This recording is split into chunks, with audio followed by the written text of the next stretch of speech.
Je voudrais tout d'abord remercier l'ensemble du peuple sénégalais qui s'est massivement mobilisé pour nous rejoindre dans cette journée de Set Setal, qui est une journée d'investissement humain communautaire, allant dans le sens d'anticiper les inondations, parce que c'est dans le cadre des opérations pré-hivernales que cette journée-là se tient. En tout cas, l'ouverture de ce cycle que nous voulons long, tout au cours de notre mandat. Mais avant d'aller plus loin, je voudrais remercier les maîtres d'œuvre de cette journée, à savoir les ministres de l'Environnement et de la Transition écologique, le ministre maître d'œuvre en chef de l'assainissement et de l'hydraulique, et ses autres homologues qui, ensemble, ont travaillé pour la réussite de cette journée. La mobilisation que j'ai vue partout au Sénégal est exceptionnelle et rend compte chez le peuple sénégalais de leur adhésion à notre démarche de gouvernance basée sur la co-construction. On a appelé au Djubanti, au redressement. Cela veut dire que nous comptons le faire avec le peuple sénégalais qui reste notre unique allié.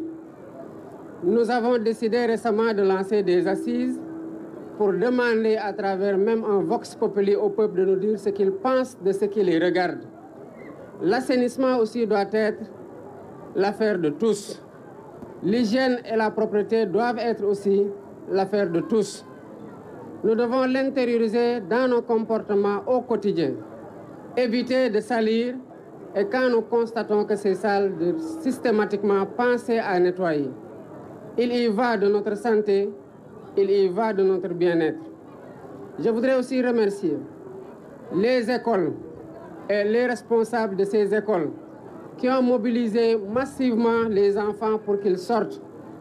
Et le site où nous sommes est symbolique par rapport à l'état dans lequel il est déjà, que nous devons montrer pour déterminer notre responsabilité collective dans l'entretien de ces sites-là qui sont quelque peu sensibles au regard de la trajectoire de l'eau et au regard des inondations et de leurs conséquences. Mais à travers ce symbole, nous appelons les Sénégalais partout où qu'ils soient, qu'ils comprennent que tout acte que nous posons dans la vie, quel qu'en soit le domaine, a forcément une répercussion sur le vivre ensemble. Et nous devons toujours nous poser la question de savoir quand nous posons ces actes-là, quand serait-il si tout le monde posait exactement le même acte? On verrait très rapidement la différence dans les conséquences entre celui qui salit et celui qui évite de salir ou celui qui nettoie après avoir sali. Je voudrais enfin continuer à appeler les Sénégalais à ne pas faire de cette journée une journée circonstancielle. C'est un défi permanent. C'est un comportement que nous cherchons à imprimer dans notre ADN collectif. Et nous devons tous, où que nous soyons, nous sentir concernés. Merci beaucoup à tous d'avoir répondu présent. Et bonne journée de Setal Sunu Réew.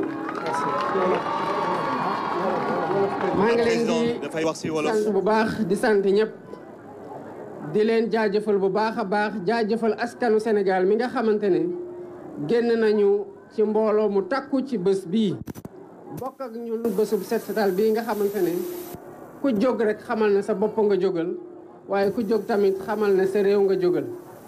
amul lenn lu gën a noble setal fi nga xamante ne mooy sa dëkkuwaay waaye setal fi nga xamante ne mooy sa réew ak foo mënti nekk nag ak loo mënti def.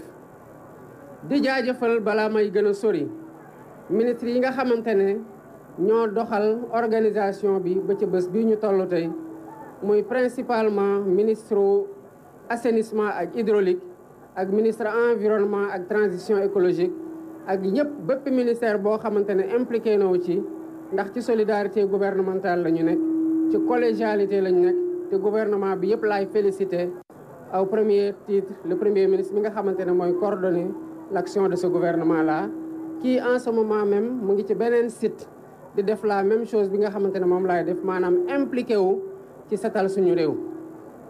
may jaajëfal rek ñëpp ñi nga xamante ne ay école lañ ay responsable école lañ ñiy yar xale yi ci set ak setal ba tax ci bés bii ñu woo leen génn leen massivement pour ñu bokk ak ñun bésub set setal bii nga xamante ne warul doon rek benn bés ci bés yi waaye suñu yéene mooy mu nekk loo xamante ne dañoo ko dugal ci suñu doxalin ak ci suñu jëfinu bés bu ne.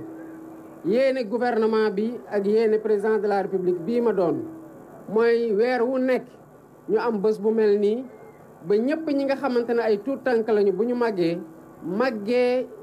xam de Sénégal weer bu nekk ñëpp dañuy jóg ci kër yi ci koñ yi ci communes yi ak fépp ci biir réew mi di setal parce que réew mi bu saltee ñun ñoo ko saltel bu setee ñun ñoo ko setal kon suñu responsabilité ñun ñëpp mooy bañ a saltel waaye suñu responsabilité ñun ñëpp mooy bu saltee ñu setal ba mu set ndax suñu wérgu yaram daf ci am loo xamante ne ci loolu lay tukkee ñu mën ko garantir suñu bopp.